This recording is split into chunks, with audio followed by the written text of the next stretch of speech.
देखो दोस्तों, यह लड़के का कुत्ता बहुत भूखा होता है और खाने की मांग कर रहा होता है, लेकिन उसका मालिक उसे खाना देने के बजाय उसके बिस्किट को कप में रखकर इधर उधर घुमाने लगता है।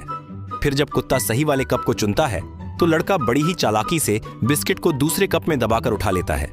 यह देखकर उसका कुत्ता नाराज होकर मुंह फेर लेता है, लेकिन फिर उसका मालिक उससे कहता है कि बिस्किट दूसरे वाले कप में है। लेकिन जैसे ही कुत्ता उसे चुनता है तो वह खाली निकलता है।